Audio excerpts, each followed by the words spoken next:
Oi, gente, boa noite. Vou esperar vocês entrarem.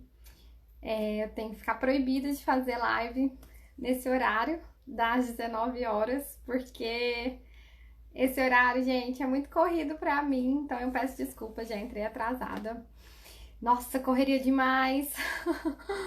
Sair do consultório e correr, né? A gente precisa, né, chegar em casa, tomar banho, ainda mais com essa questão de coronavírus, tem todo um protocolo. Aí tentar comer alguma coisinha aqui antes da live, mas finalmente conseguimos. Vou começar.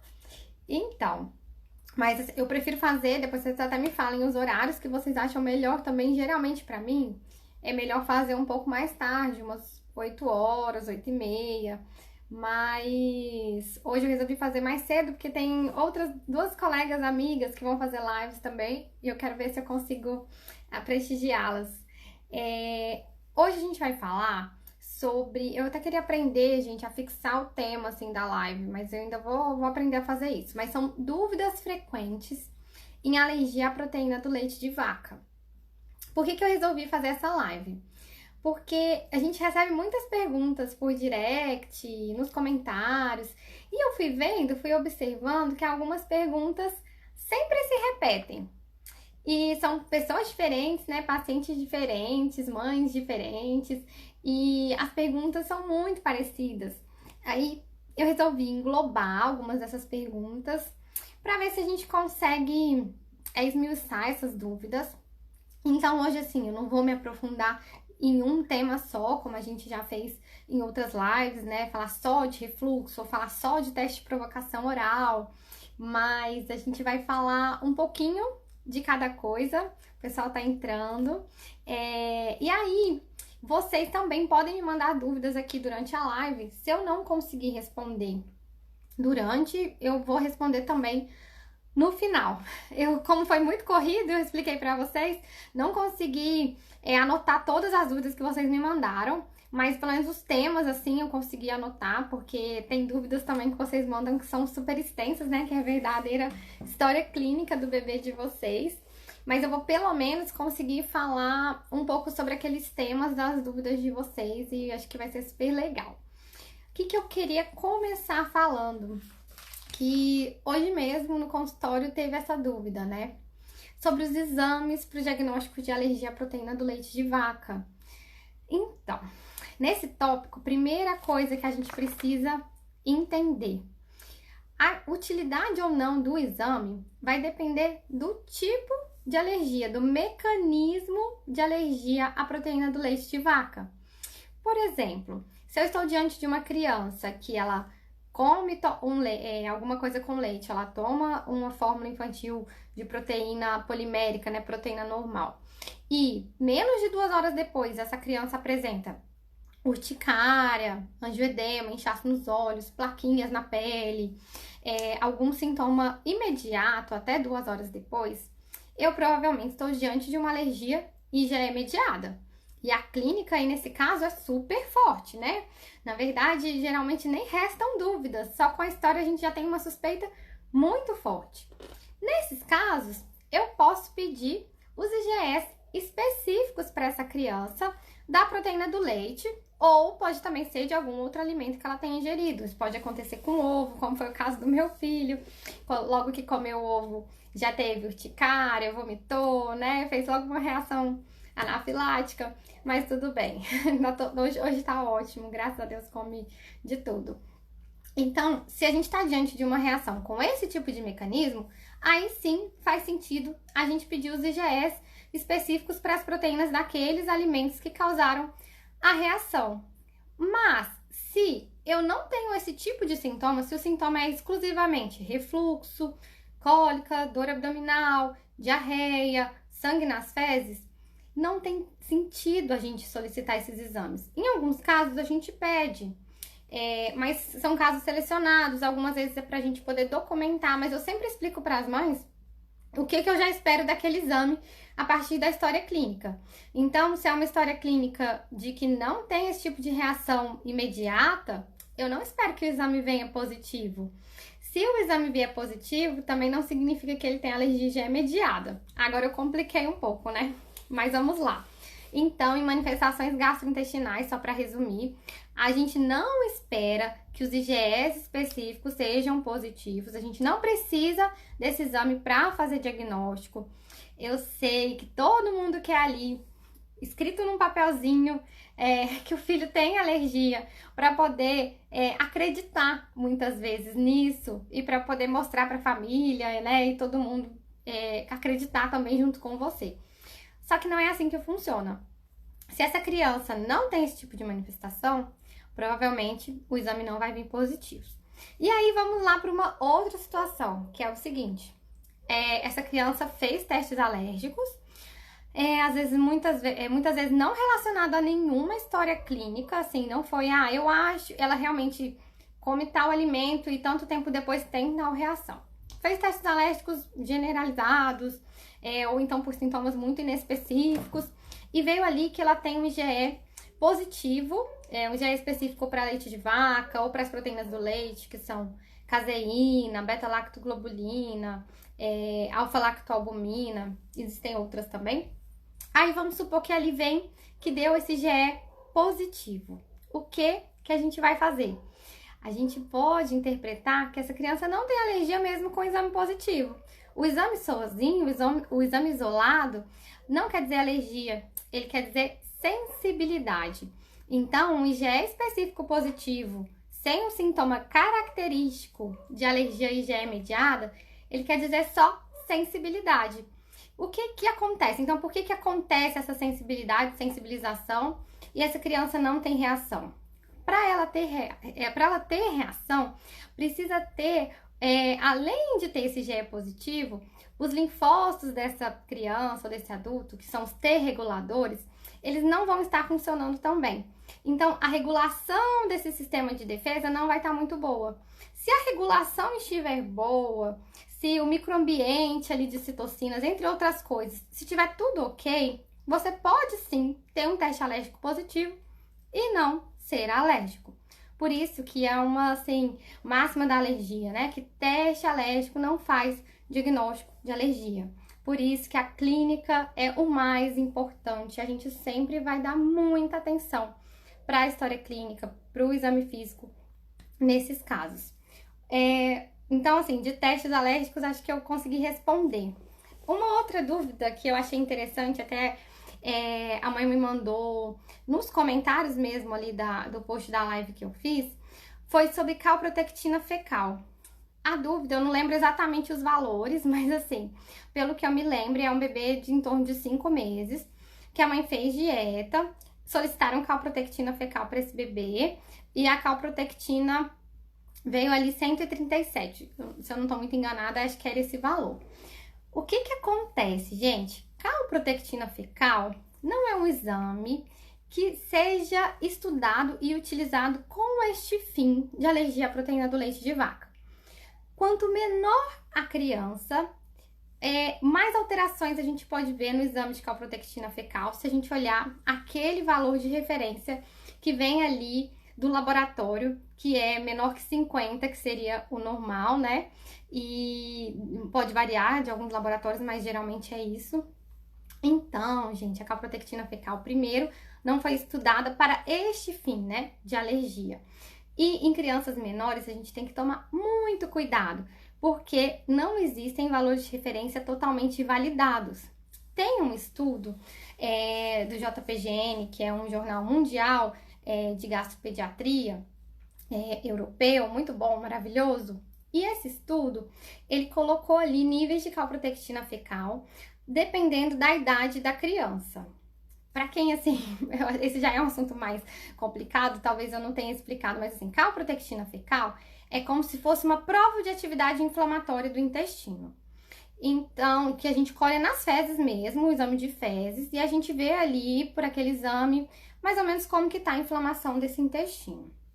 Então, tem um estudo que eles fizeram e conseguiram traçar, delimitar alguns valores de referência para crianças menores de 4 anos de idade, da calprotectina fecal.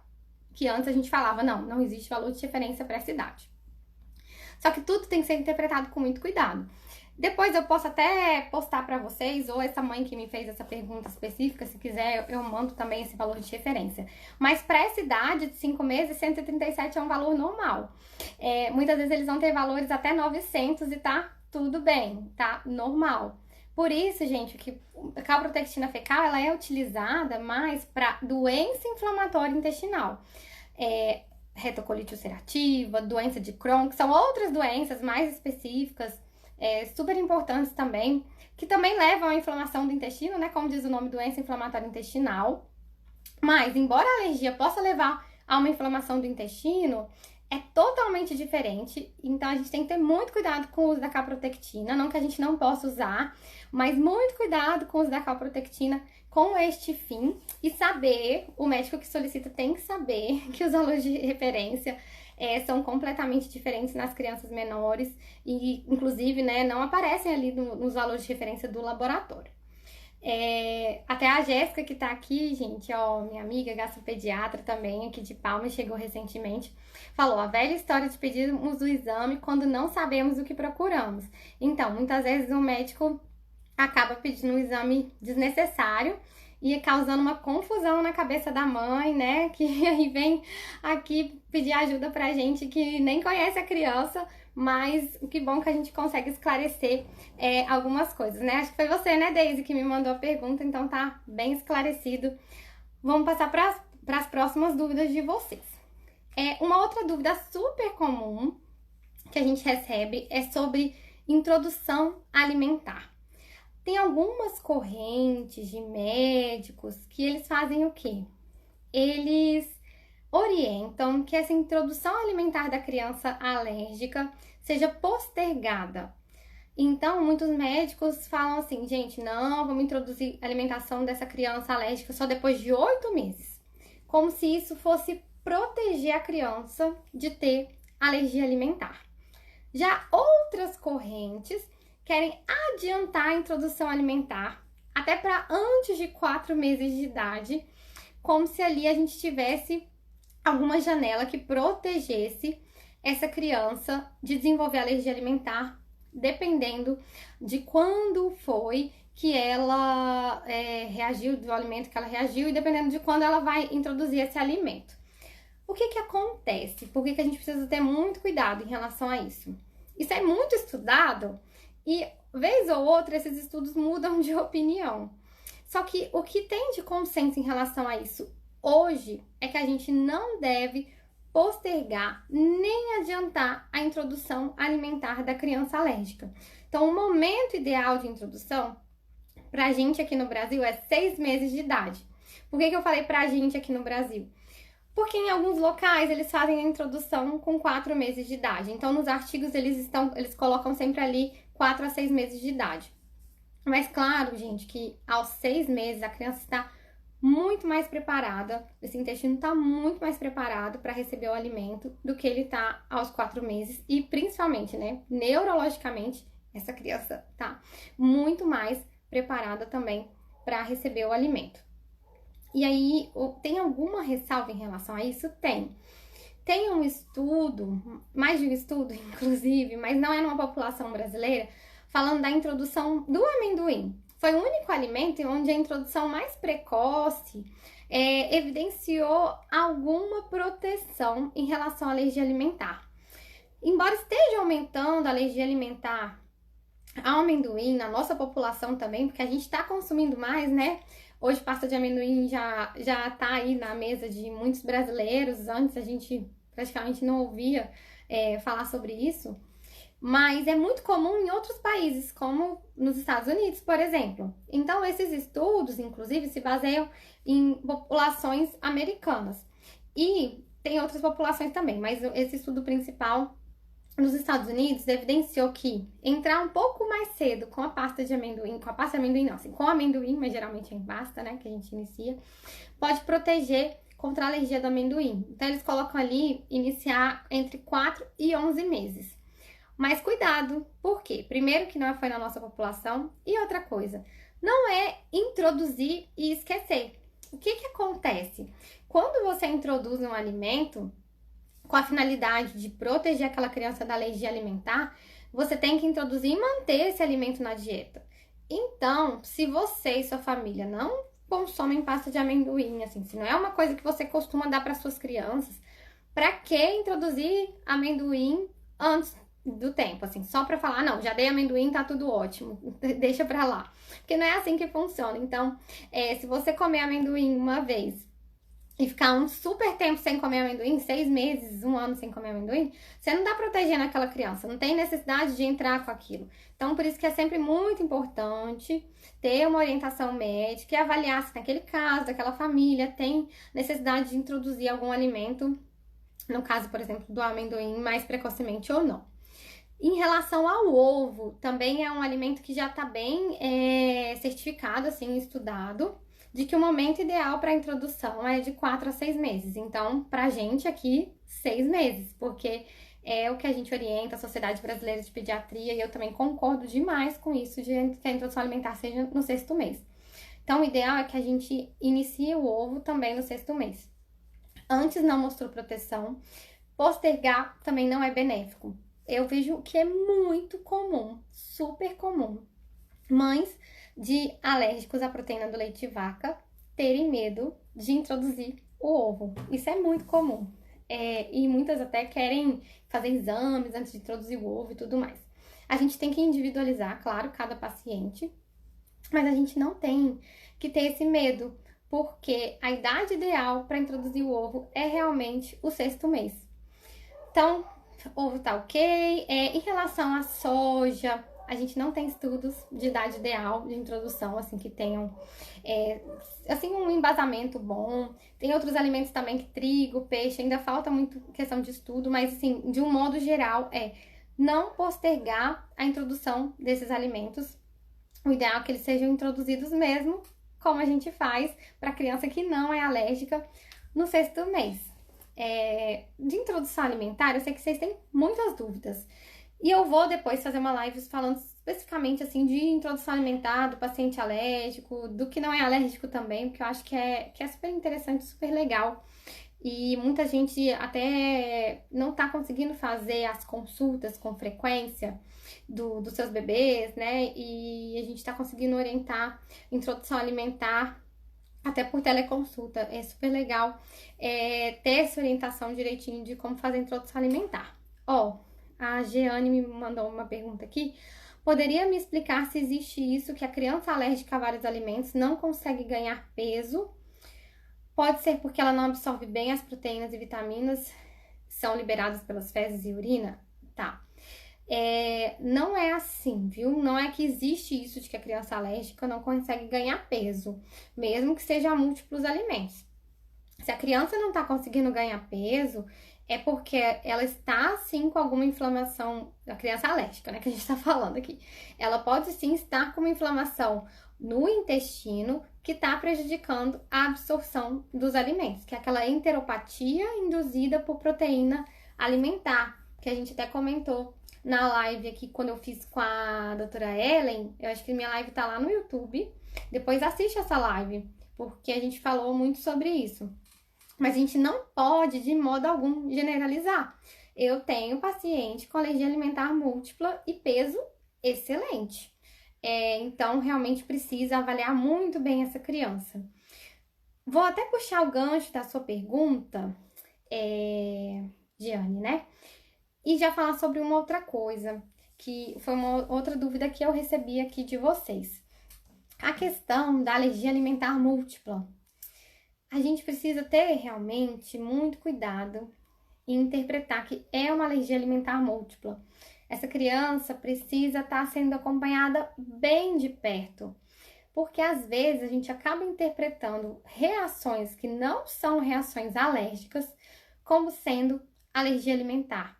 Muitas vezes essa criança tá com alguma inflamação no intestino, tá com alteração de microbiota intestinal, uma desbiose, e ela acaba apresentando algumas reações, como mais gases, muco nas fezes, e isso vai sendo interpretado como alergia alimentar múltipla.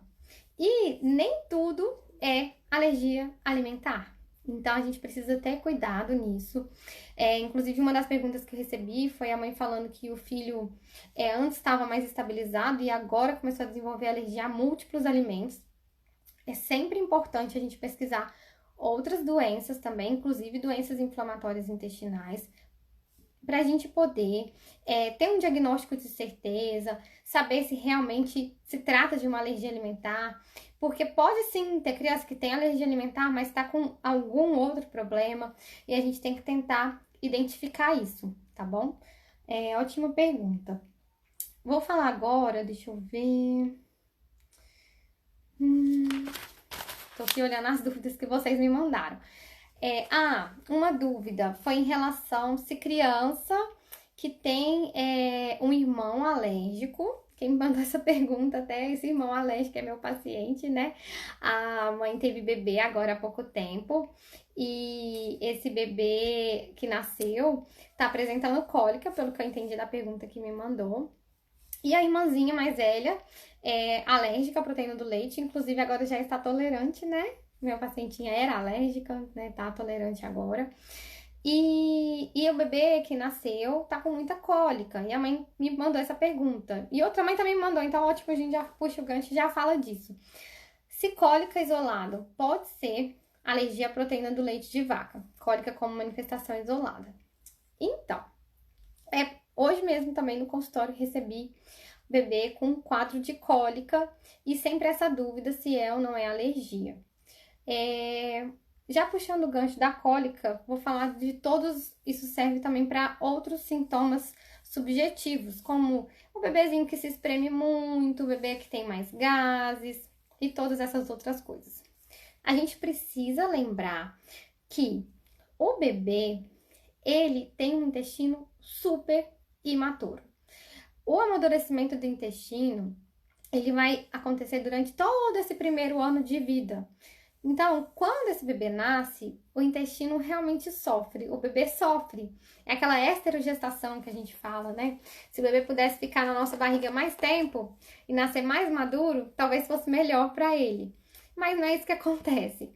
Então, o bebê pode sofrer mais nesse comecinho, tanto com cólica, com gases e várias outras coisas. Quando você já tem alguém que é alérgico na família, principalmente, aí que vai ficar pairando sobre você. Será que essa cólica é alergia? Será que é ou não é? E aí? A gente tem que lembrar que cólica do lactente, depois eu também acho que eu preciso falar um pouco sobre cólica. A cólica do lactente, que é a cólica do bebê, ela é um distúrbio funcional. Então, ela é um distúrbio que vai estar relacionado a essa imaturidade. Mas, quando é uma cólica funcional, esse bebê tem uma qualidade de vida. Tem ali os momentos do dia, os horários em que ele sofre mais com essa cólica. Geralmente essa cólica tem um padrão, ela inicia por volta da segunda semana de vida. Esse bebezinho geralmente tem alguns horários que sofre mais, como no finzinho da tarde. Então essa cólica ela tem um padrão. Na cólica da alergia alimentar, não, é desesperador. Esse bebê, ele chora o tempo inteiro. Então, tem mais que falam, doutora, são 24 horas de choro, 24 horas de dor por dia. É uma cólica diferente, não é um padrão de cólica de bebê recém-nascido, de bebê até 3 meses de idade. Quando essa cólica foge do padrão do que a gente espera de um bebê que tem um distúrbio funcional, a gente tem sim que pensar em alergia à proteína do leite de vaca. Quem tem, gente, um parente de primeiro grau que tem história de atopia, de alergias, ou seja, pai, mãe ou irmão, tem mais chance de ter alergia à proteína do leite de vaca? Tem, com certeza tem mais chance do que a população em geral, do que quem não tem nenhum parente de primeiro grau. Mas ter mais chance não significa que você vai obrigatoriamente desenvolver alergia. Então, não quer dizer que o irmãozinho tenha que ter alergia. Tem pacientes que o irmão é alérgico, o outro irmão não é alérgico, então pode acontecer e é mais comum, inclusive, do que todo mundo ter alergia da família, embora também possa acontecer. Aí, pra gente saber se é ou não é alergia, tem que procurar o pediatra, o gastropediatra, para essa criança ser avaliada direitinho. E aí, diante dessa avaliação, da história, do exame físico, quanto menor o bebê, mais é importante a gente fazer um exame físico muito bem feito. Então, dependendo disso, a gente vai poder avaliar se é necessária uma dieta de restrição. Se for fazer essa dieta de retirada da proteína do leite de vaca da criança, a gente pode sim fazer esse diagnóstico. Então, se você retirou a proteína do leite de vaca, essa criança super melhorou, virou outra criança, embora ela ainda possa manter aquela cólica de base no fim da tarde, nos horários que teria cólica, se fosse um bebezinho só com cólica funcional, porque isso também é super importante, viu, gente? Não é porque tirou a proteína do leite que o bebê vai deixar de ser um bebê. Ele continua sendo um bebê que pode ter cólica, que pode ter gases, que pode ter um refluxo fisiológico. A gente não consegue melhorar o que é fisiológico, o que é funcional, só com a retirada da proteína do leite, porque isso vai requerer o amadurecimento desse bebê. Então, a gente precisa avaliar isso bem direitinho. Espero que vocês tenham conseguido entender, né? Mas se você tirou, esse bebê super melhorou, tá ótimo. Depois, o ideal é que a gente faça o teste de reintroduzir a proteína do leite de vaca pra gente ter certeza, será que ele melhorou só por causa da idade mesmo, que ele já ia melhorar, fez 3 meses, aí coincidiu, eu fiz a dieta, mas será que foi a dieta que melhorou, foi o tempo? Então, é importante a gente depois reintroduzir a proteína com supervisão médica, né, direitinho, para poder ter um diagnóstico bem feito. Se você reintroduz e essa criança volta a sofrer muito, pronto, você tem seu diagnóstico, né? A Jéssica comentou aqui, né, se já teve caso de bebê regurgitar com raja de sangue por APLV. Já por esofagite de refluxo relacionado à alergia à proteína do leite de vaca. Então, às vezes, né, como a alergia pode levar a uma esofagite, a um refluxo, né, que pode levar a alguma inflamação, já aconteceu, mas assim, isso é a minoria, viu, de regurgitação com raios de sangue pura PLV. É muito comum um bebezinho regurgitar sangue quando engole, né, deglute sangue da mãe que tá com fissura mamária, mas pode acontecer sim. Vamos lá. Tem outras perguntas, gente, que passaram e eu não consegui ver, mas eu vou depois voltar e responder. Então, essa questão da cólica, se sua cólica pode ser ou não. Sangue oculto positivo. Quando eu falei dos exames, eu esqueci de falar do bendito sangue oculto positivo nas fezes. O que que acontece? O sangue oculto, gente, ele pode estar positivo nas fezes de bebês que não têm alergia à proteína do leite de vaca. Uma mãe me mandou uma pergunta que eu não consegui anotar, era uma pergunta bem grande e eu ia olhar aqui no meu outro celular, mas não estou com ele no momento. E era falando sobre isso, que o bebê tinha alguns sintomas bem subjetivos e essa mãe, o pediatra solicitou um sangue oculto nas fezes, veio sangue oculto positivo. E aí ela começou a fazer a dieta de exclusão por orientação do pediatra. Melhorou os sintomas que o bebê tava. E aí ela tá em dúvida se volta ou não volta a proteína do leite. Exatamente isso que a gente acabou de comentar, né? Será que melhorou porque o bebê cresceu e aí eram sintomas muito leves? Ou será que melhorou porque realmente esse bebê tinha alergia? Independente de ser uma coisa ou outra, eu te digo que não é o sangue oculto que vai direcionar pra gente. Então, a gente não precisa... Tem mãe que quer ficar fazendo sangue oculto pra ver se o sangue oculto negativa, pra falar, não, agora meu bebê tá estável. Não, gente, não existe isso, pelo amor de Deus. Sangue oculto é um exame que a gente tem pedido cada vez menos, porque bebês saudáveis podem ter sangue oculto positivo unicamente por ingerir fórmula com proteína do leite. Isso pode acontecer, por ingerir leite de vaca, isso pode acontecer, independente de ter alergia ou não. Inclusive, existe um estudo brasileiro super legal que evidenciou que acho que 46% dos bebês do estudo, mesmo sem ter alergia, tinham sangue oculto positivo nas fezes, um número muito alto, né? E pode vir positivo também porque nasceu um dentinho ali naquele momento, ou por outra coisa, até por exemplo uma esofagite, qualquer coisa assim. Sangue, gente, oculto positivo nas fezes pode ter vindo de qualquer lugar, inclusive do peito da mãe, com fissura, com alguma coisa. Isso pode positivar o sangue nas fezes do bebê. Por isso que é um exame que a gente tem usado cada vez menos, é um exame que não é indicado para diagnóstico de alergia alimentar, tá bom? Essa é uma dúvida também super comum. Uma pergunta: se é normal o bebê continuar com refluxo depois de 1 ano de vida?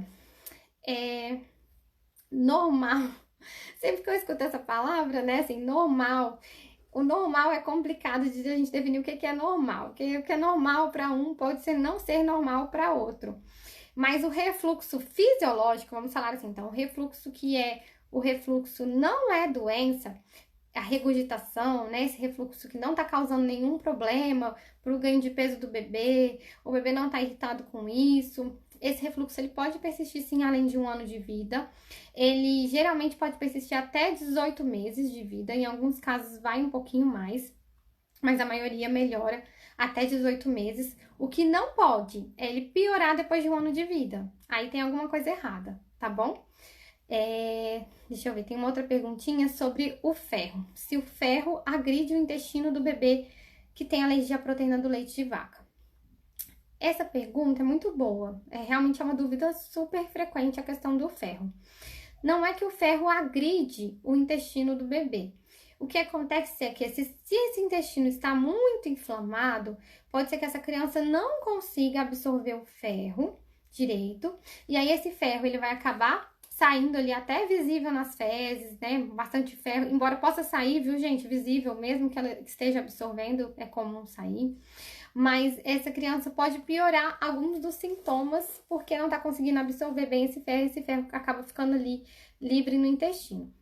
Mas não quer dizer que seja porque o ferro está agredindo o intestino. Tem algumas crianças que a gente tem dificuldade de iniciar o ferro quando elas estão com esse intestino muito inflamado. E depois que essa criança estabiliza, a gente consegue. Tem algumas crianças que, dependendo do ferro, é um ferro que pode ter traço de proteína do leite, aí sim, esse ferro pode agredir, né, a criança. Então, a gente traça estratégias. Algumas crianças eu vou começando com uma gotinha. E aí eu falo com a mãe, ó, a gente vai aumentar mais uma gota a cada 2 dias, a cada dia, pra gente ver como que essa criança vai reagindo e ver como que eu vou conseguir suplementar esse ferro. É super importante. Esse ano, foi esse ano, a gente teve um paciente que eu falo, a gente, é porque assim, sou eu, a hemato, a alergista, a gente, todo mundo acompanhando junto, né?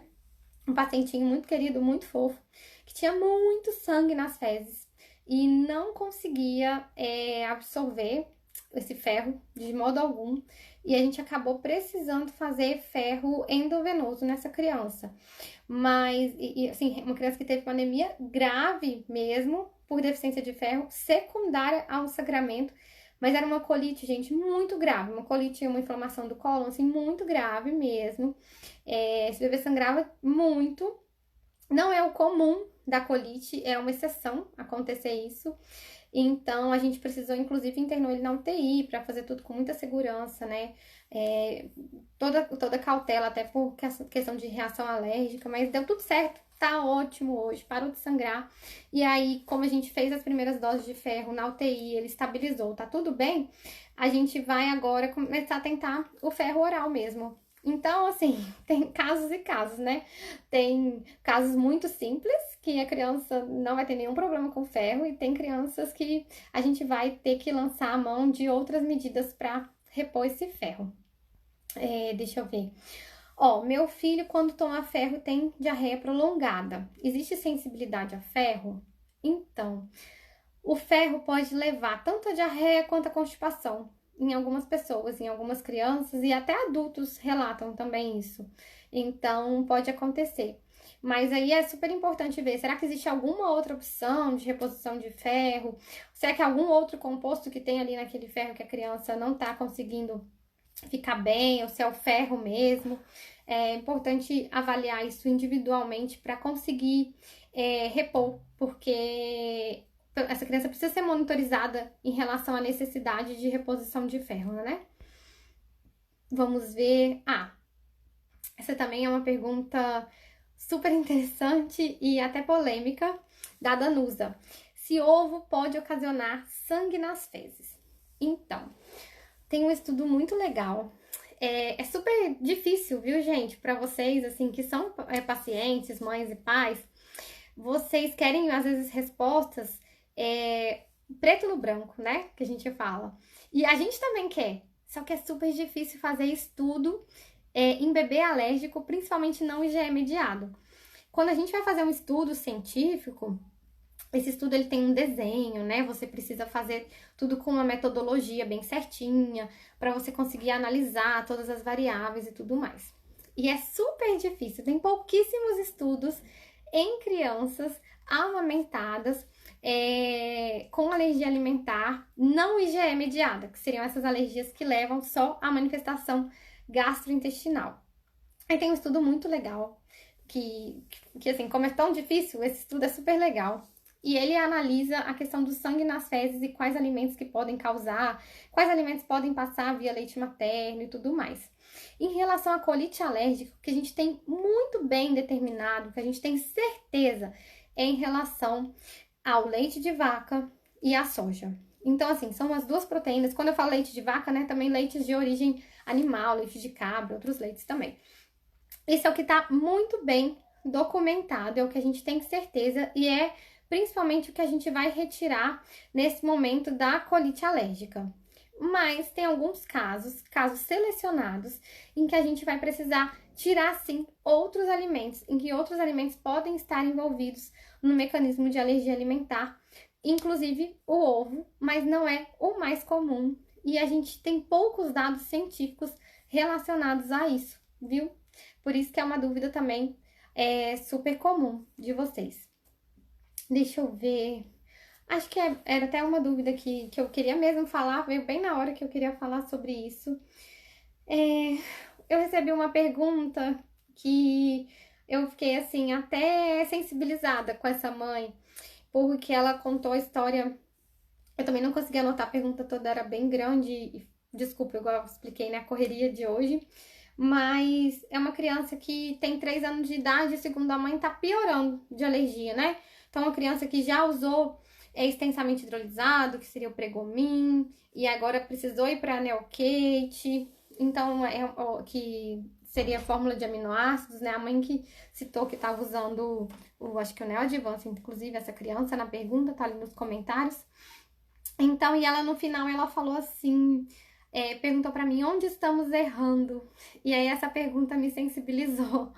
Não é que vocês estejam errando em algum lugar, não dá assim realmente para eu fazer essa avaliação, mas não sinta que é isso, que é um erro seu, porque não é assim que a gente deve pensar. O que pode estar acontecendo, né? É muito importante passar mesmo por uma avaliação, se é manifestação gastrointestinal principalmente, com gastropediatra para a gente ver, será que essa criança está mesmo aumentando o grau de sensibilidade? Será que pode estar aparecendo aí uma outra doença junto e a gente tá achando que é tudo alergia alimentar? Então, realmente precisa ser muito bem avaliada. Mas não acho que é você que está errando, porque a gente tem certas coisas sobre as quais a gente não tem controle. E o escape não atrasa a cura. Então, às vezes a gente acha assim, ai, será que eu errei porque naquele dia, sem querer, eu não li um rótulo e meu filho acabou comendo alguma coisa? Será que foi por isso que ele agora tá pior? Não, gente, o escape ele não vai atrasar essa cura chegar. O que acontece é que tem crianças que pode ser que essa cura não chegue. Tem crianças que pode ser que essa cura demore. Então, cada caso é um caso. Não fique se perguntando de onde é que você errou, se você faz acompanhamento do seu filho, se você tá dando o seu melhor. Isso pode sim acontecer, mas é muito importante a gente como médico, né? O pensamento que eu tenho, assim. Eu tô diante de um paciente, esse paciente não está melhorando com aquele plano que a gente traçou. Então, a gente tem que parar, voltar, pensar. Será que é esse diagnóstico mesmo que eu tinha pensado antes? Será que tem outras coisas que podem estar acontecendo? E a gente tem que ver tudo isso para poder analisar bem e ter uma certeza do que está acontecendo. Uma outra pergunta aqui agora, da Mari Gonçalves. Por que qualquer vacina desestabiliza novamente o bebê, a PLV com cólica? Então, não é para qualquer vacina desestabilizar o bebê, a PLV com cólica. Isso não é uma coisa que vai acontecer com todos os bebês. Se isso está acontecendo com o seu bebê, Maria, a gente precisa analisar bem esse caso. É bem, assim, bem mais comum acontecer alguma desestabilização com a vacina rotavírus, por exemplo, né? Que é uma vacina que pode, sim, mexer com o intestino da criança. Mas mesmo assim, é aquilo que a gente fala da balança, né? Na maioria dos casos, o benefício é muito maior que o risco, então a gente tem que vacinar. E em todos os casos, assim, em relação à vacina, gente, sempre que possível, vacine seu bebê. Rotavírus tem exceções, pequenas exceções que a gente não vai poder vacinar, mas na maioria dos casos a gente vai vacinar e não deixe de vacinar o seu bebê porque ele tem alergia alimentar. Inclusive assim, meu bebê tem alergia a ovo, então eu não vou vacinar para febre amarela. Não é assim, o pensamento que a gente tem que ter é o seguinte, meu bebê tem alergia a ovo, como que eu posso vaciná-lo para febre amarela de uma forma segura? Então, existem protocolos, né?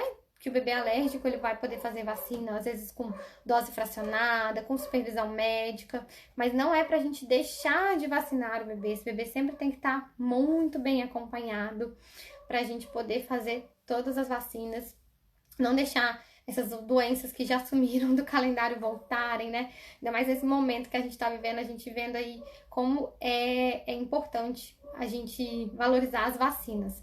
Se isso está acontecendo com o seu bebê, Maria, eu recomendo mesmo que você converse com o médico que está acompanhando para a gente poder ter uma certeza melhor. Será que está desestabilizando mesmo esse bebê? Ou será que é ali aquele período pós-vacinal, que ele está tendo mais manifestação de dorzinha e de desconforto pela vacina e às vezes a gente acha que é tudo da alergia alimentar?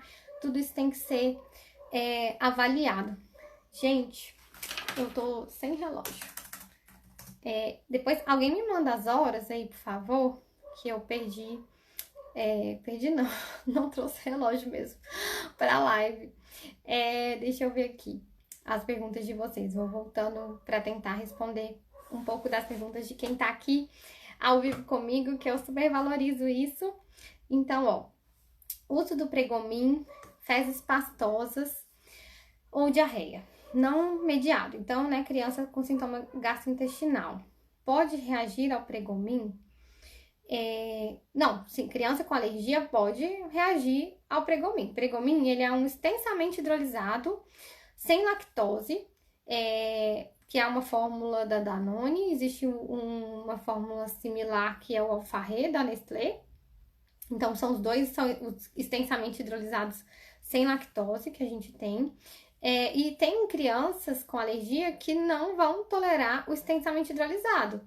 Então, 5 a 10% das crianças com alergia alimentar, elas vão precisar da fórmula de aminoácidos. Então, pode acontecer sim. Era isso, Elaine, que você queria saber? Então, mas assim, se é uma criança que já tá usando Pregomin há muito tempo e começou a ter diarreia, é importante, gente, vamos procurar também, pode ser uma outra causa de diarreia, e não necessariamente que essa criança esteja reagindo ao Pregomin.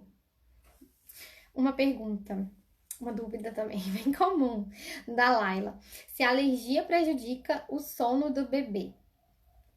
Sono de bebê e sintoma de alergia, o bebê alérgico, tudo que acontece no sono desse bebê, a gente sempre acha que é da alergia alimentar, né?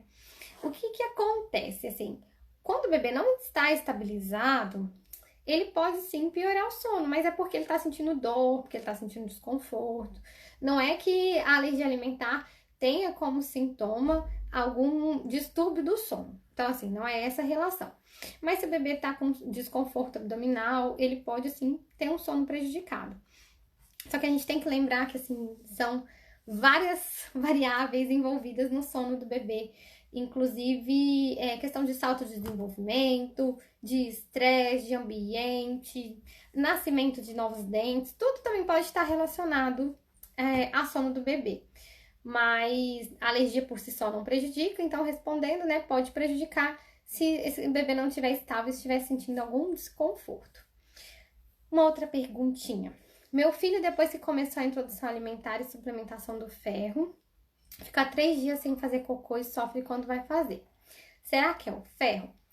Olha, quando começa a introdução alimentar, você tá mudando ali a consistência das fezes do bebê de líquido para ser para as fezes agora elas vão começar a ser pastosas, né? Mais massinha. Isso por si só já pode causar uma dificuldade de evacuação na criança. Então, né, talvez não seja o ferro, Mas se você tá com dúvida de que é o ferro, converse com seu pediatra, seu gastropediatra, para ver se você pode retirar o ferro por alguns dias, observar como que essa criança vai ficar, e aí você depois reintroduz.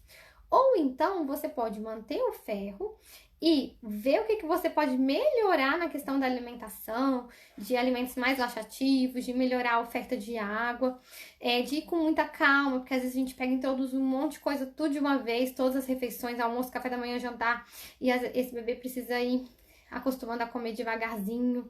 Então, ver o que, que pode estar acontecendo para ver, para conseguir definir melhor isso, né? É necessário o bebê sem anemia tomar ferro? É necessário. Olha que pergunta interessante. A gente tem o leite materno, ele supre as necessidades do bebê. Quase todas as necessidades do bebê. O bebê só precisa tomar vitamina K quando ele nasce, para não ter doença hemorrágica. Todo bebezinho toma uma injeção, que a gente só com leite materno pode ser que não seja suficiente, né? Então todo bebê tem que tomar. O bebê precisa tomar vitamina D também, porque leite materno não tem quantidade suficiente de vitamina D. E hoje em dia, a tendência não, né? A recomendação é que o bebê inicie a reposição de ferro, o bebê que está em aleitamento exclusivo, né? Aos 3 meses de idade. E o que acontece? De todos os micronutrientes, depois dos 6 meses principalmente, o que mais a gente precisa complementar, o que menos a gente consegue alcançar, se a gente mantivesse, por exemplo, esse bebê em aleitamento, é o ferro.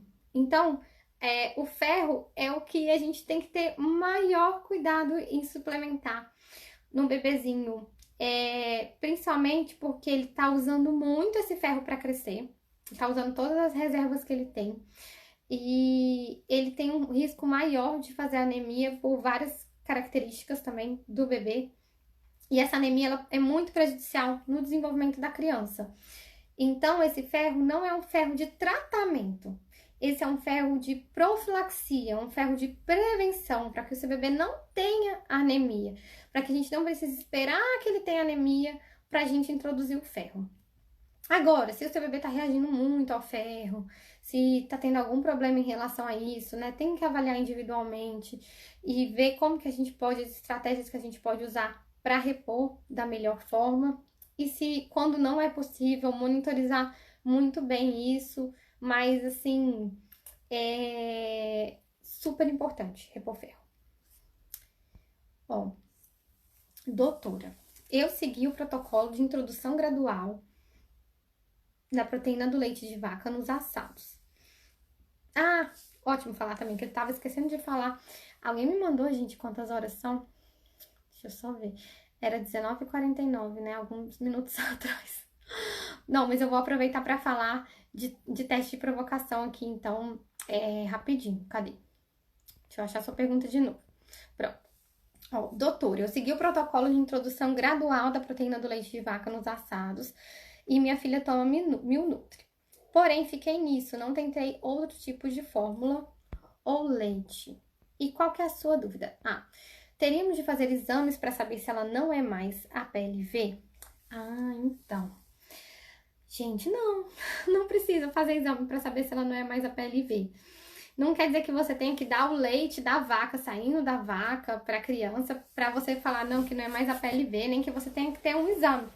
Se a criança está tomando já, no caso do Milnutri, né, um composto lácteo, que é leite, que lá tem leite mesmo de vaca, e tá tolerando, não teve nenhum sintoma e já come vários derivados, então parabéns, que bom que deu tudo certo pra vocês, que bom que tá tudo bem com ela e não tem mais alergia. Eu posso responder, gente, porque eu sei que é paciente meu.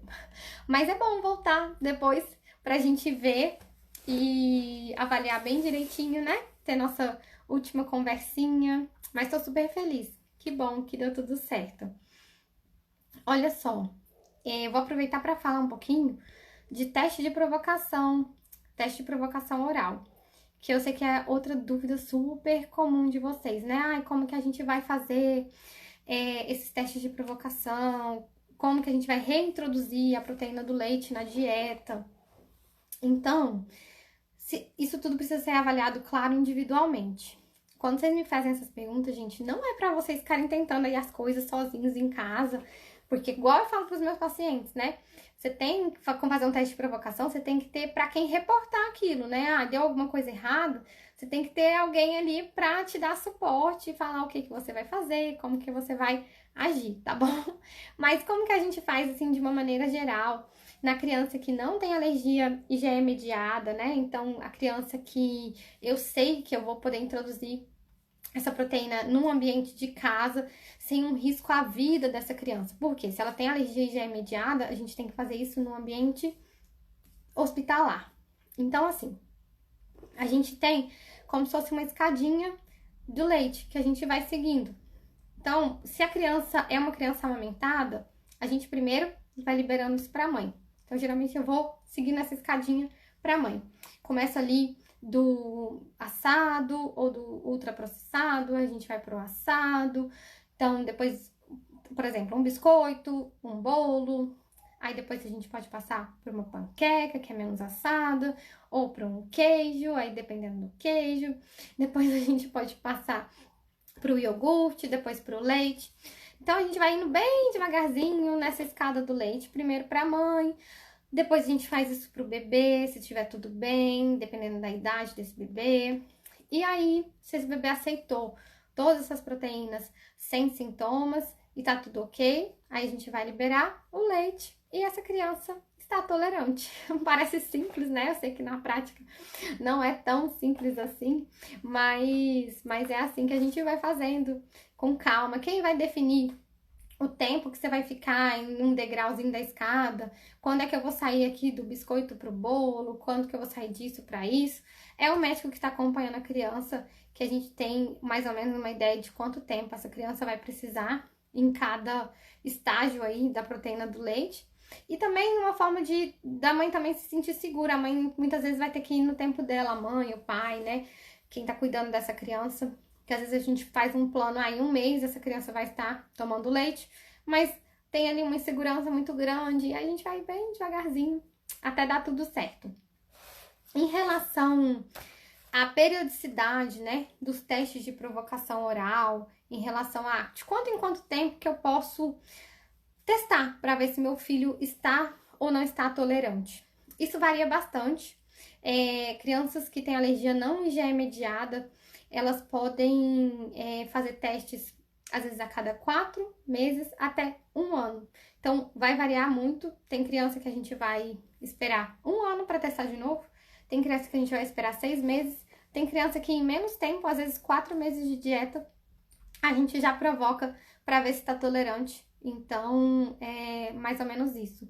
Nas crianças que têm FPAS, eu nem falei de FPAS hoje, porque FPAS é um tema assim mais complexo, mas assim, FPAS é aquela enterocolite induzida pela proteína alimentar, é uma síndrome da enterocolite induzida por proteína alimentar, onde a criança vai ter muitos vômitos, geralmente de 1 a 4 horas depois do contato com essa proteína da qual ela tem alergia, e esses vômitos, além de vômitos, pode ter letargia, palidez. É a forma mais grave de alergia não IgE mediada, assim, porque realmente essa criança pode ficar muito grave.